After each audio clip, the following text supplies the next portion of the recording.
성경 말씀 보겠습니다. 신명기 10장 6절부터 11절. 신명기 10장 6절부터 11절 한 절씩 교독합니다.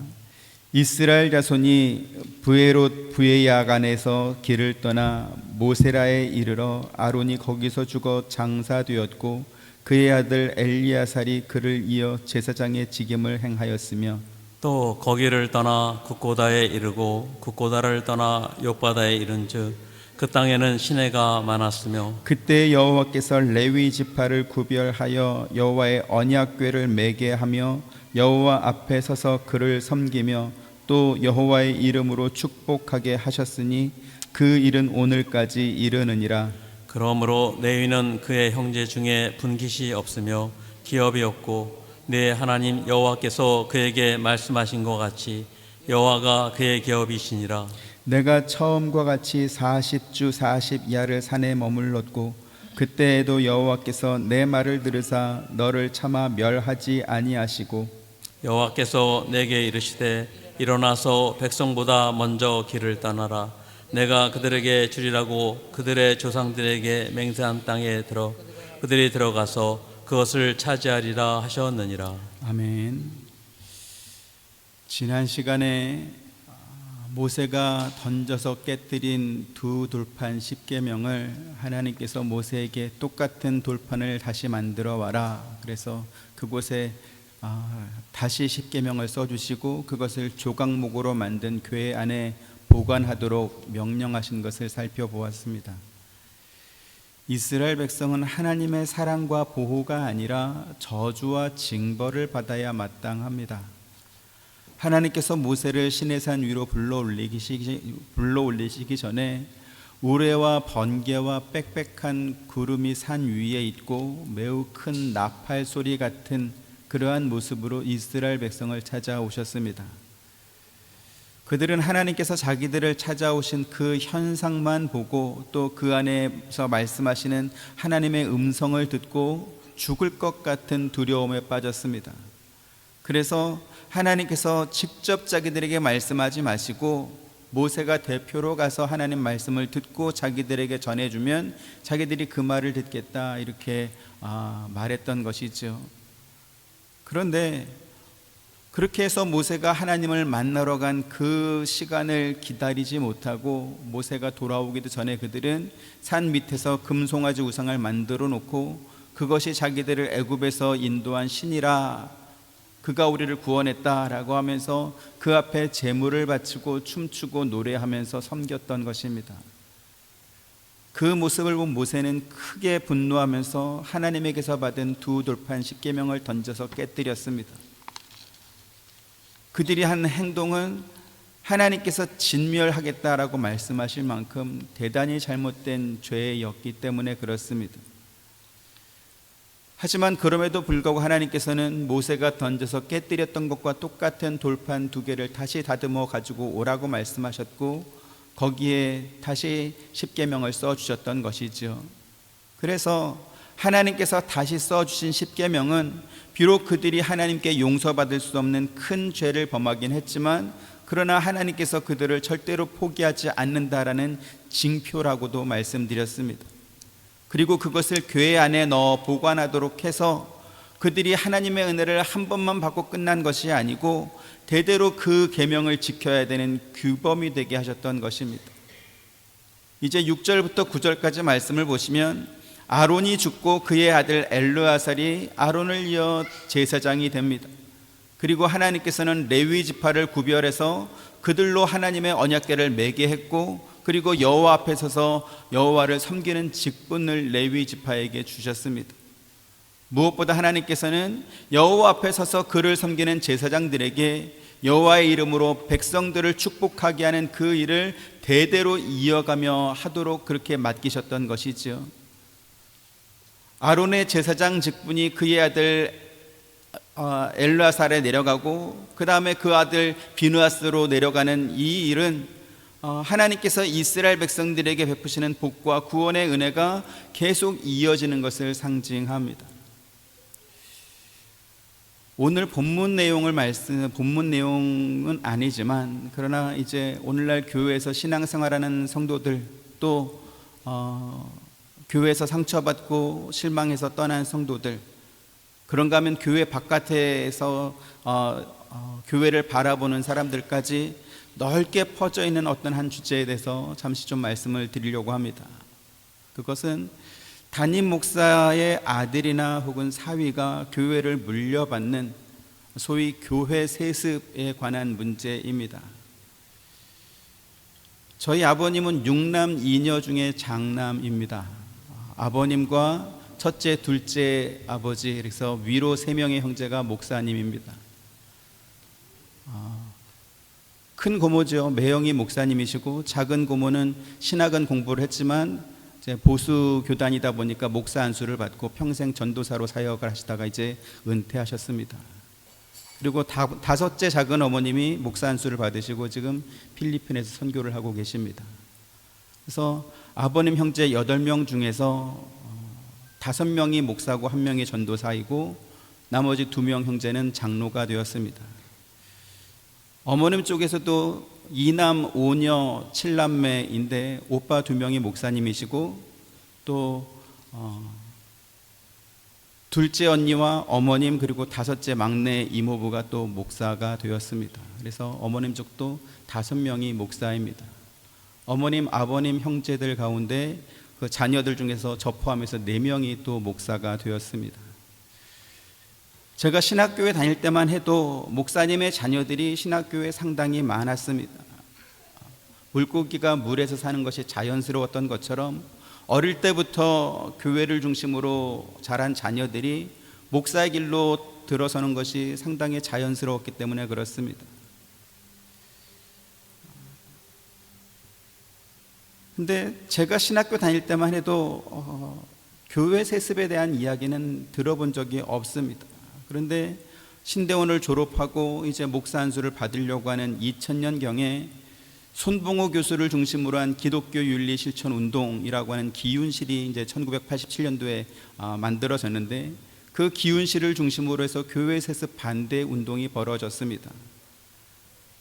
당시는 성도 수가 수만 명에 이르는 금난교회 김홍도 목사님이 그 교회를 아들에게 물려주는, 그래서 1세대 부흥을 이루었던 교회들의 그 목사님들이 은퇴를 앞두는 그러한 시점이었습니다.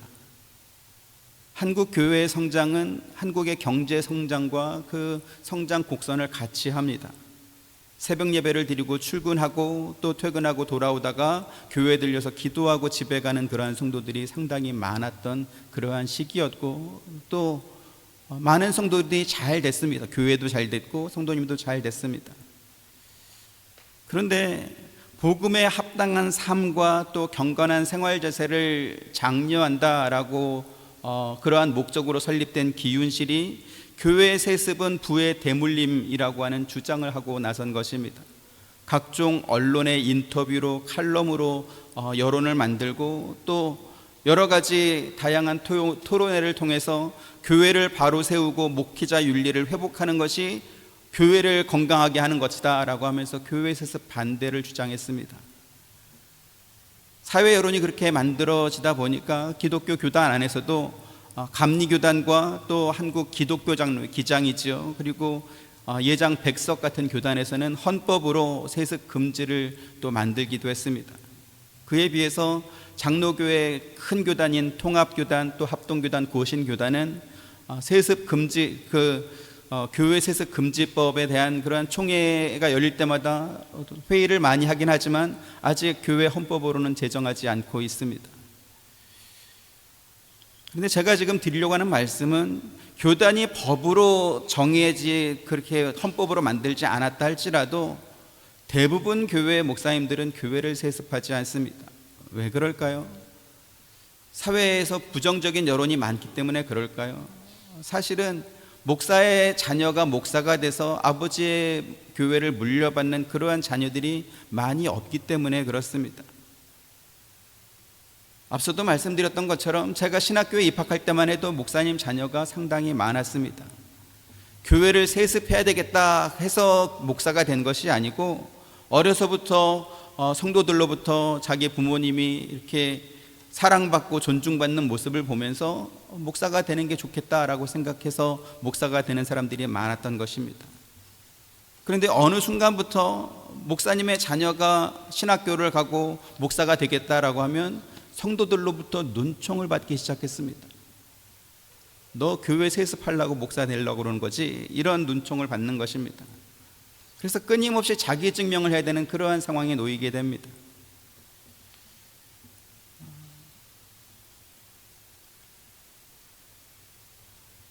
신대원을 졸업하고 목사 안수를 받으려, 제가 이제 2003년도에 목사 안수를 받았는데요. 근데 이제 목사 안수를 받으려고 하니까 우리 아버님 교회 성도님들도 아버지 교회 물려받으려고 목사 받는 거지, 이렇게 말하는 분들이 여기저기서 생기기 시작했습니다. 근데 그런 말을 할 것 같으면 대학교 갈 때 가지 마라, 왜 목사가 되려고 하냐, 말든 이렇게 막든지, 아니면 신대원 가기 전에 신학 공부 열심히 했으니까 다른 직업을 알아봐라, 이렇게 하든지 그렇게 해줘야 되지 않겠습니까? 근데 이미 신대원도 졸업하고 강도사 기간도 끝나고 목사 안수 받는 거 딱 남았는데 아버지 교회 물려받으려고 목사 안수 받는 거구나, 이렇게 말하는 것입니다. 그래서 기가 막힐 노릇이었습니다. 그래서 아버님 교회 성도님들에게 저는 아버지 교회를 물려받지 않겠다라고 아주 여러 번 이렇게 약속 아닌 약속을 해야 했습니다. 그리고 그 약속을 지켜서 여러분과 함께 교회를 하는 것에 대해서 저는 대단히 감사하게 생각하고 있습니다. 나는 아버지 교회를 물려받지 않았습니다, 이걸 자랑하려고 제가 하는 말씀이 아닙니다. 반기독교적인 기관의 선동으로 인해서 신학교를 지원하는 학생들의 수가 현저하게 줄어들었고, 그로 인해서 한국의 수많은 신학대학이 문을 닫고 있고 지금 통폐합을 하고 있는 가운데 있습니다. 사실 보통의 일반 가정에서도 부모의 직업을 이어받는 자녀들이 상당히 많습니다. 예술가 가정에서 예술가가 나오고, 의사나 법조인 가정에서 의사나 법조인이 나옵니다. 운동선수 가정에서 운동선수가 나오고, 전문 기술을 가진 그 부모 밑에서 똑같은 기술을 배우는 그러한 자녀들이 있는 것입니다. 우리 장로님 말씀을 들어보니까 독일에서는 아버지의 직업과 아버지의 기술을 이어받은 그 사람은 그렇게 그 초봉 연봉에 인센티브가 있다 그래요. 장로님, 그렇죠? 좀 설명을 좀 해주시면 좋겠습니다. 독일에는 마이스터 샤프트라는 장인 정신이 있습니다.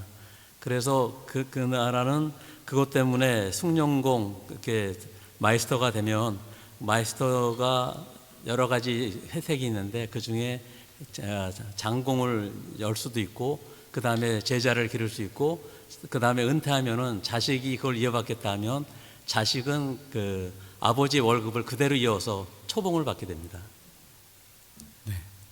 아버지가 30년, 40년 해서 이제 월급을 받았으면 그게 자녀의 초봉이 된다고 하지 않습니까? 그러니까 그거는 일반적인, 독일에서는 일반적이고, 그리고 사회에서도 부모의 직업을 그대로 이어받을 때 일본 같은 경우에는 굉장히 그런 것들을 장려하지 않습니까?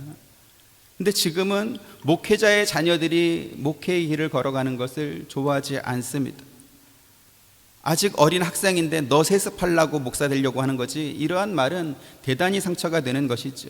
자, 그러면 한국의 금난교회나 혹은 최근에 이슈가 된 명성교회 같은 그러한 초대형 교회가 몇 개나 될까요? 한국 주요 교단들이 보고한 통계에 따르면 개신교회 교회 숫자는 한국에 약 8만에서 8만 3천 개 정도 된다고 합니다. 현재 그 중에 1,000명 이상 출석하는 교회는 약 400개 정도 된다고 합니다. 그렇게 따지면 전체 교회의 약 한 400분의 1 정도가 대형교회, 초대형 교회인 것이죠. 그 중에 10,000명 이상 되는 교회는 약 20개 정도 된다고 합니다. 제가 입학했던 안양대학교 신학과는 설립자인 고 김치선 박사가 대한민국 2만 개 동네에 가서 교회를 세워라 라는 그러한 설립 목표로 만들어진 신학교입니다. 그래서 제가 신학교를 다녔던 그 교단, 대신교단은 교회의 수준은 그 규모는 작지만 그러나 곳곳에 교회를 개척해서 그래서 통합이나 합동만큼은 아니지만 그러나 그에 못지않게 대단히 많은 교회를 개척해 있었습니다. 그런데 그 많았던 교회가 지금은 후임 목사를 구하지 못해서 문을 닫고 있는 그러한 상황입니다. 며칠 전에 이용주 목사님께서 이제 하신 말씀을 제가 전해 들었습니다. 우리 개신교단 안에도 서울이나 경기 지역이 아니고 지방에 가면 상당히 괜찮은 교회들이 많이 있는데 후임 목사가 없어가지고 교회에 문을 닫게 생겼다라는 그러한 걱정을 하는 그러한 말을 들었습니다. 젊은 목사들이 시골 교회는 가지 않겠다라는 거예요. 여러 가지 이유가 있겠죠. 뭐 자녀 교육 문제도 있을 것이고 여러 가지 문제가 있을 것입니다. 근데 서울과 수도권에도 비어있는 교회들이 많이 있기 때문에 굳이 지방까지 가려고 하지 않는 것입니다. 기훈실이 앞장서서 한국교회 교회 세습이 한국교회를 멍들게 하고 부패하게 하는 원흉이다 이렇게 주장했지만 그러나 한 20년이 지나오면서 지금은 그 부작용이 심각하게 나타나고 있습니다. 왜요? 교회를 맡을 목사가 없어가지고 교회가 문을 닫는 그러한 상황이 생기는 것입니다. 일반적으로 목사가 되려면 4년제 대학을 나오고 목회학 석사과정 3년을 해야 됩니다. 그래야 강도사 고시를 볼 수 있는 자격이 주어집니다. 그래서 고시를 봐서 그에 통과를 하면 2년 실습 과정을 거치면 목사 안수 받을 자격을 줍니다. 그래서 목사 안수 고시에 통과를 하면 그 다음 해에 노회에서 목사 안수를 받게 됩니다. 그래서 정상적인 과정을 통해서 목사가 되려면 10년 동안 최소 10년에 7년 공부하고 강도사 고시, 목사 고시 보는 그 10년 정도가 있어야 목사 한 사람이 만들어지는 것이죠. 그런데 2000년 초반 때부터 한국교회 전체 400분의 1 정도밖에 되지 않는 대형교회 담임 목사 그 세습 문제를 모든 교회가 모든 목사가 다 그런 것이냐 그렇게 호도했습니다. 그러다 보니까 가장 많이 신학교를 지원했던 목사님 자녀들이 이제는 신학교를 지원하지 않는 그러한 상황이 된 거죠. 인재풀이 일반 성도 가정에서 목사가 되는 것보다는 목사 가정에서 목사가 되는 사람들이 상당히 많았는데 그 목사 가정의 자녀들이 그것에 대해서 꺼려하고 목사님들도 이렇게 권하지 않으니까 지금은 이제 신학교가 문을 닫고 있는 그러한 상황이 되는 것입니다. 지금 문제가 아닙니다. 지금 말씀드린 것처럼 목사 한 사람이 되려면 10년 뒤에 이제 목사는 지금보다 더 없어지는 것입니다. 교회는 대도시에만 필요하지 않습니다. 시골에도 교회가 필요합니다. 근데 가지 않으면 어떻게 될까요? 그러면 이제 정상적인 절차를 밟아서 목사가 된 사람이 아니고 야매로 된 사람, 스스로 목사가 된 이 부자격자들이 이제 교회를 맡게 되는 것이죠. 그렇게 되면 그 피해는 그 교회뿐만 아니라 그 교회 성도들의 가정에게도 주변에게도 또 이제 악 영향을 끼치게 되는 것입니다. 앞서도 말씀드렸지만 저희 이제 제 사촌 4명이 목사님인데 한 명만 아버지 교회를 물려받았습니다. 제일 큰 그 사촌 형님은 아버님이 해담에서 목회를 하셨는데 더 시골인 완도에 가서 개척을 하셨고 제 사촌 동생은 아버님 목포에서 목회를 하셨는데 그 교회도 올 사람이 없어서 아들이 물려받았습니다. 그리고 또 한 분은 교회를 개척하셨고 저는 여기 지금 하와이에 와 있습니다. 대부분은 세습하지 않습니다. 근데 그 몇 개의 사례를 들어서 마치 한국교회 전체가 또는 한국교회 목사 전체가 그런 것인 양 여론을 만들다 보니까 이제는 신학교를 지원하는 사람이 없어서 교회를 문 닫는 그러한 지경이, 그래서 이거는 목적이 있어서 저렇게 했다, 아주 긴 플랜을 가지고 한국교회를 아예 말살하기 위해서 저런 주장을 했구나, 이러한 생각을 제가 하게 되는 겁니다. 오늘 본문에 하나님께서 아론의 아들 엘르아살이 제사장 직분을 이어가게 하고 그의 아들은 비느하스에게 영원한 제사장 직분을 주었습니다. 제가 고등학교 때 저희 부모님도 이 말씀을 가지고 저를 설득했고 제가 그 말씀에 순종했습니다. 교회는 북한처럼 이렇게 세습하는 그러한 세습 독재하는 그러한 곳이 아닙니다. 교회는 당회와 재직회가 있고 성도들의 총회인 공동의회가 있습니다. 그래서 일반적으로 담임 목사는 그 공동의회에서 결정이 됩니다. 담임 목사가 아무리 원해도 공동의회 성도들이 원하지 않으면 담임 목사가 될 수가 없습니다. 또 외부에서 오면 무조건 담임 목사가 되느냐? 그 역시 공동의회에서 거부하면 또 안 되는 것이죠. 현대 민주주의는 종교개혁 이후에 장로교단의 교리에 기반해서 만들어졌습니다. 그 말은 그 교회 성도들이 그 교회 담임 목사를 결정할 권리가 있다는 것입니다. 미국의 시민이 아닌 사람이 미국 대통령이나 국회의원을 뽑을 수 있습니까? 없지요. 근데 한국 교회는 희한합니다. 그 교회에 어떤 이바지도 하지 않은 사람, 돈 1,000원도 헌금하지 않은 사람이 여론을 만들어가지고 저 교회는 세습하는 나쁜 교회다, 저 목사들 내보내야 된다, 이러한 여론을 만드니까 그렇게 또 쫓겨나는 것이죠.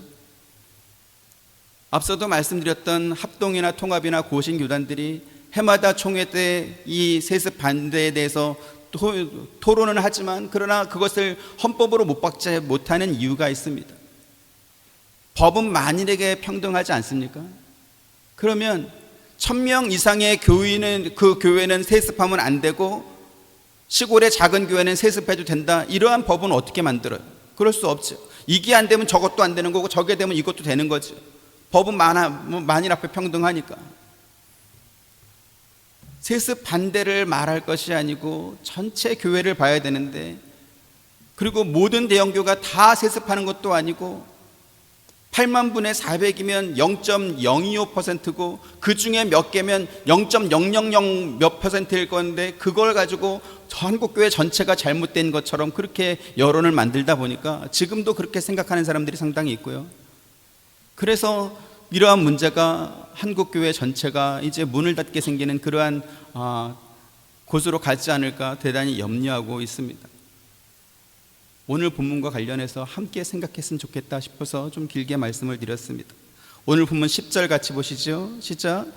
내가 처음과 같이 40주 40야를 산에 머물렀고 그때에도 여호와께서 내 말을 들으사 너를 차마 멸하지 아니하시고, 하나님께서는 죄범한 이스라엘 백성과 하나님 사이에 모세의 중보가 있었음을 분명히 밝히고 있습니다. 그것은 모세가 그리스도를 예표하는 인물이기 때문에 그렇습니다. 모세가 누구라고 하나님께서 그의 말을 듣겠습니까? 하나님께서 이스라엘 백성을 당신의 거룩한 제사장 나라로 삼기를 원하셨고 이스라엘 백성들에게 당신의 뜻을 전하는 전달자로 모세를 세우셨기 때문에 그렇습니다. 로마서 8장 34절 보시죠. 시작. 누가 정죄하리요? 죽으실 뿐 아니라 다시 살아나신 이는 그리스도 예수시니 그는 하나님 우편에 계신 자요 우리를 위하여 간구하시는 자시니라. 죄범한 광야 이스라엘 백성은 하나님의 진노로 멸망받아 마땅했습니다. 하지만 하나님께서 모세의 중보를 들으사 그의 말을 그들을 참아주셨던 것이죠. 같은 맥락에서 우리도 하나님의 진노를 받아 마땅한 존재들이지만 하나님 우편에서 우리를 위하여 간구하시는 예수 그리스도로 인해서 우리의 죄가 용서받고 있습니다. 우리가 주목해야 되는 것은 죄범한 이스라엘 백성에 대해서 하나님께서 잠깐 속상하고 그냥 넘어갔다거나 혹은 그 후로 무관심하게 버려둔 게 아니라는 사실입니다. 하나님은 진심으로 그들을 진멸하려고 하셨고 그 진노의 마음은 이스라엘 백성과 함께 가지 않겠다라고 말씀하시기까지 이르게 됩니다. 11절 보시죠. 시작. 여호와께서 내게 이르시되 일어나서 백성보다 먼저 길을 떠나라. 내가 그들에게 주리라고 그들의 조상들에게 맹세한 땅에 그들이 들어가서 그것을 차지하리라 하셨느니라. 아멘.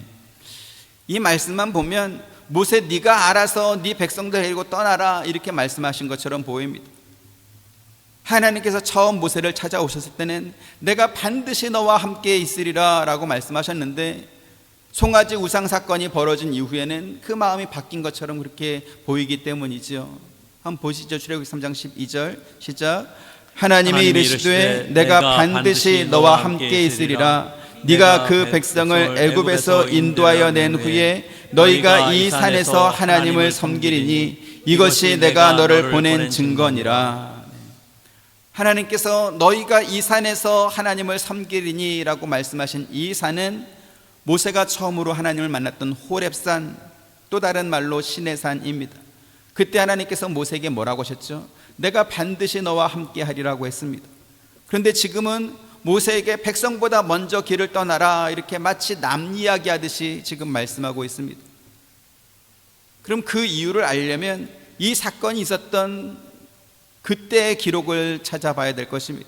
출애굽기 32장에 보면 하나님을 만나러 산으로 올라간 모세가 오래도록 내려오지 않자 이스라엘 백성이 아론을 찾아와서 우리를 인도할 신을 만들라, 이렇게 요구하는 내용이 나옵니다. 그래서 벌어진 사건이 우리가 살펴봤던 금송아지 우상 사건입니다. 그러고 나서 오늘 본문 11절과 같은 내용의 말씀을 모세에게 하신 것이 출애굽기 33장에 나옵니다. 1절부터 5절 보시죠. 여호와께서 모세에게 이르시되 너는 네가 애굽 땅에서 인도하여 낸 백성과 함께 여기를 떠나서 내가 아브라함과 이삭과 야곱에게 맹세하여 내 자손에게 주기로 한 그 땅으로 올라가라. 내가 사자를 너보다 앞서 보내어 가나안 사람과 아모리 사람과 헷 사람과 브릿 사람과 히위 사람과 여부 사람을 쫓아내고 너희를 젖과 꿀이 흐르는 땅에 이르게 하려니와 나는 너희와 함께 올라가지 아니하리니 너희는 목이 곧은 백성인즉 내가 길에서 너희를 진멸할까 염려함이니라 하시니. 백성이 이 준엄한 말씀을 듣고 슬퍼하여 한 사람도 자기의 몸을 단장하지 아니하니 같이 여호와께서 모세에게 이르시기를 이스라엘 자손에게 이르라 너희는 목이 곧은 백성인즉 내가 한순간이라도 너희 가운데에 이르면 너희를 진멸하리니 너희는 장신구를 떼어내라 그리하면 내가 너희에게 어떻게 할 것인지 정하겠노라 하셨습니다. 네. 오늘 본문 11절에서는 하나님께서 모세에게 백성보다 먼저 길을 떠나라, 그렇게 말씀했습니다.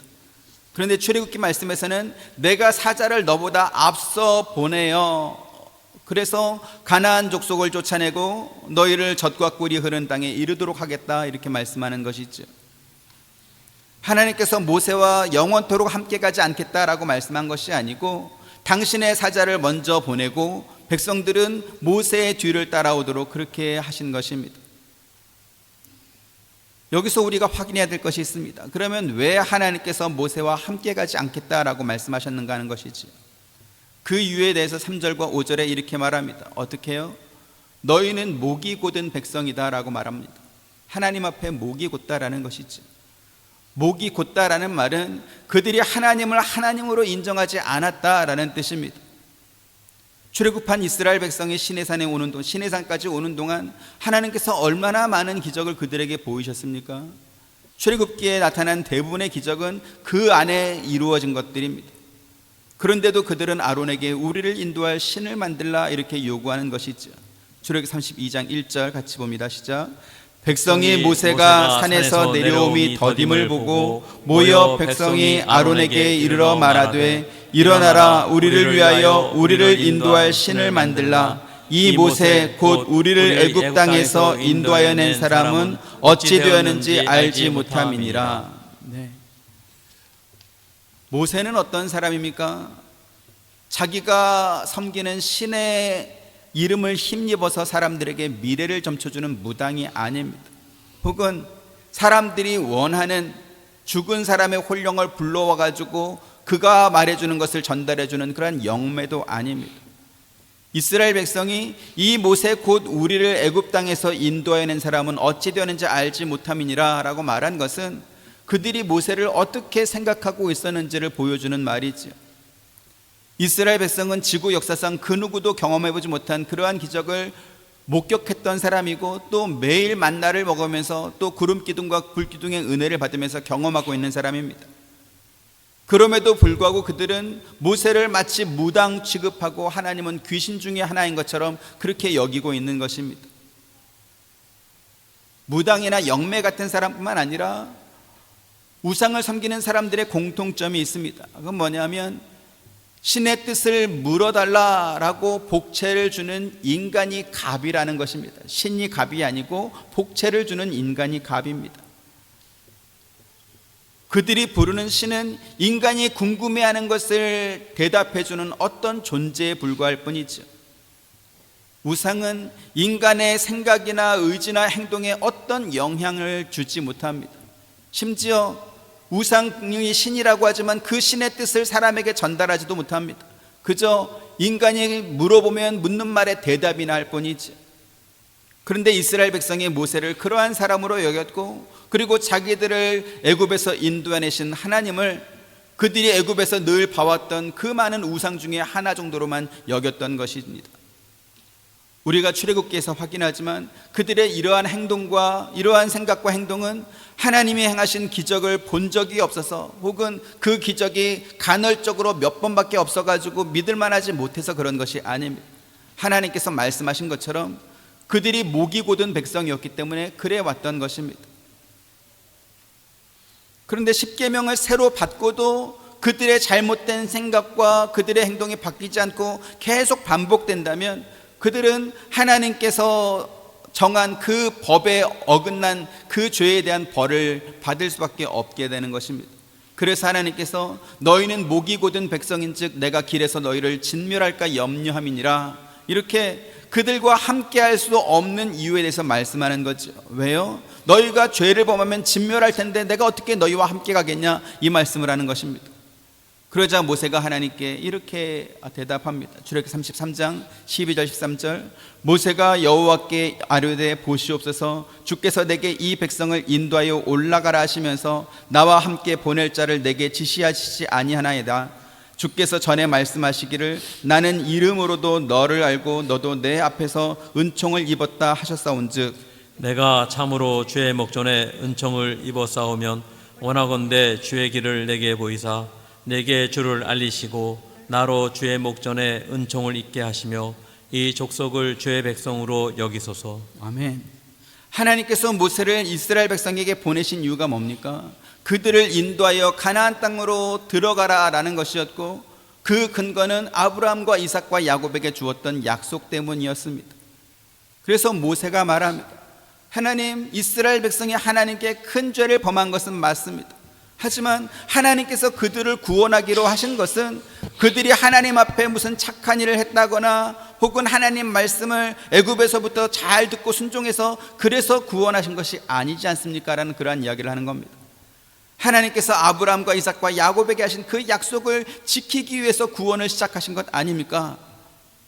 지금까지 모세는 하나님께서 말씀하신 대로 그들을 인도해 왔는데, 그런데 지금 하나님께서 이제부터 너와 함께 가지 않겠다라고 말씀하시면, 그러면 이제 나는 이스라엘 백성 데리고 어디로 가야 되겠습니까? 지금 그 말을 하는 것이죠.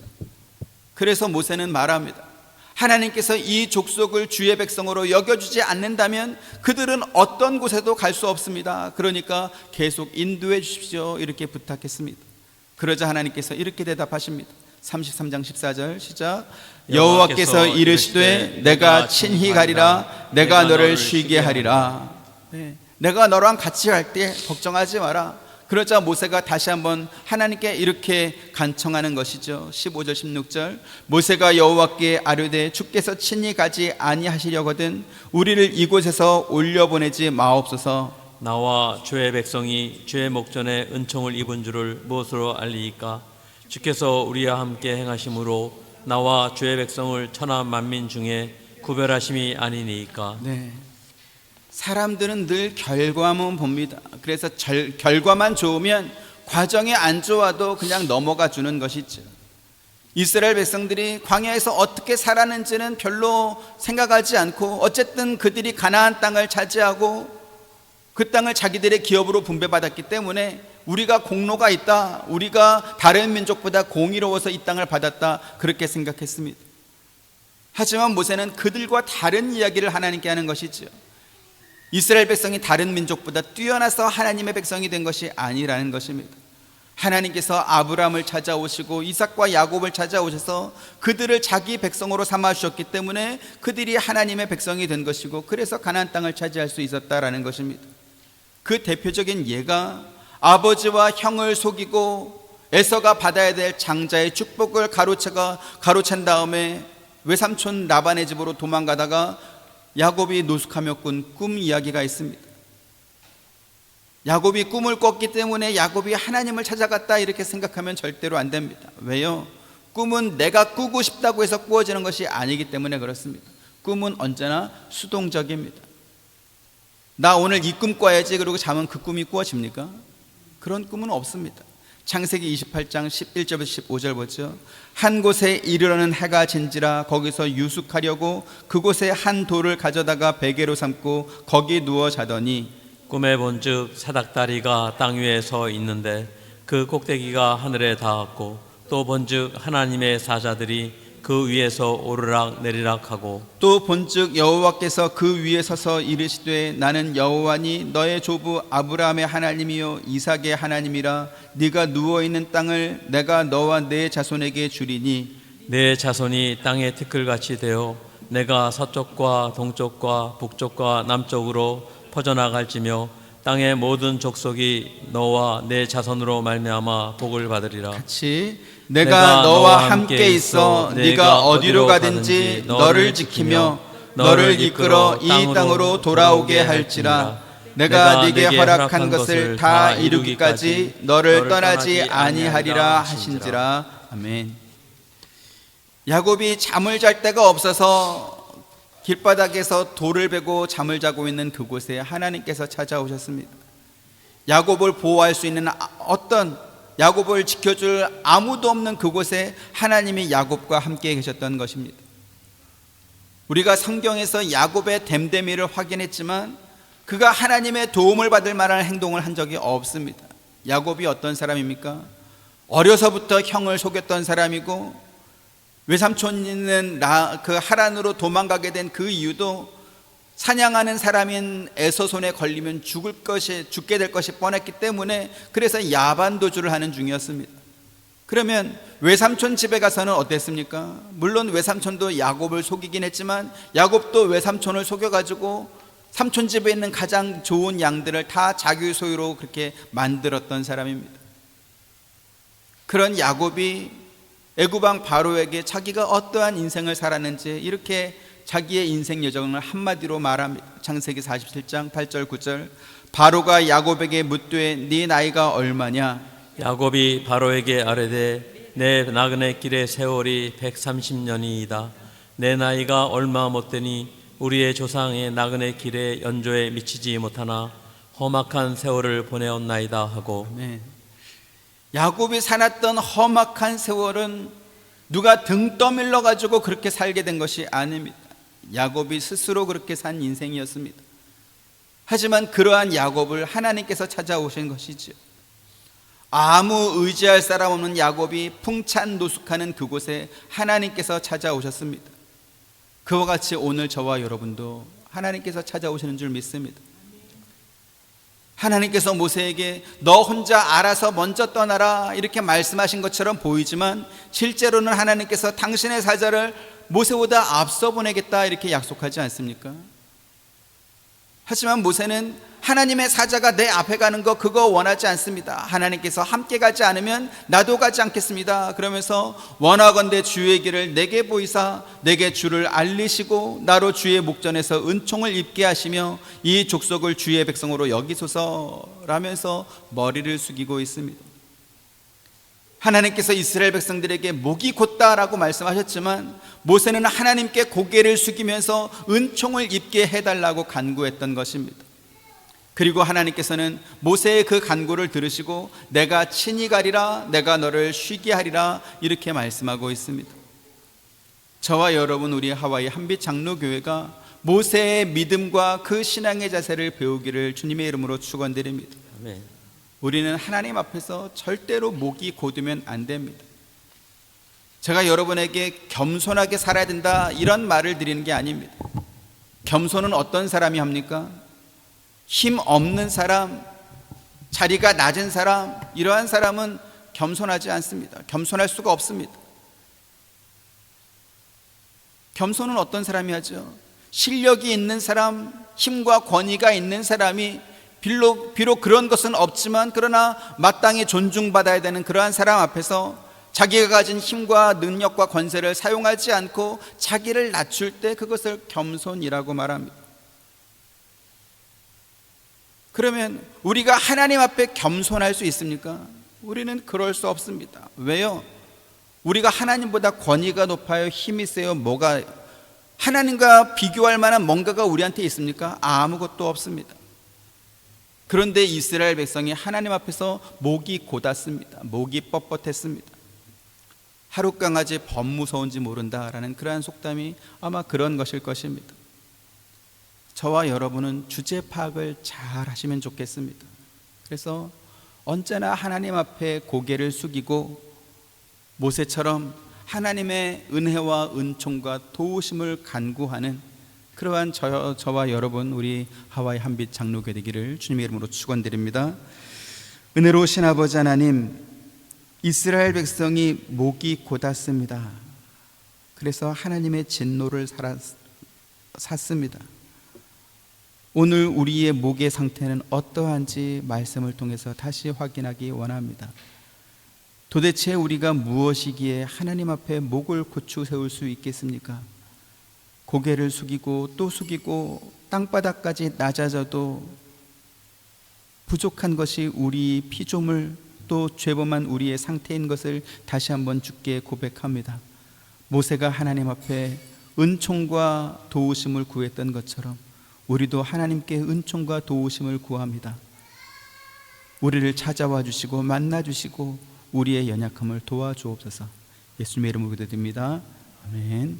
지금은 우리 주 예수 그리스도의 은혜와 하나님의 크신 사랑과 보혜사 성령님의 감화감동 교통하심이 주의 말씀을 듣고 그 말씀 앞에 언제나 낮아지는 사랑하는 우리 모든 성도님들의 머리 위에와 가정과 생업과 하시는 모든 일들 가운데 지금부터 영원토록 함께 있기를 축원하옵나이다. 아멘.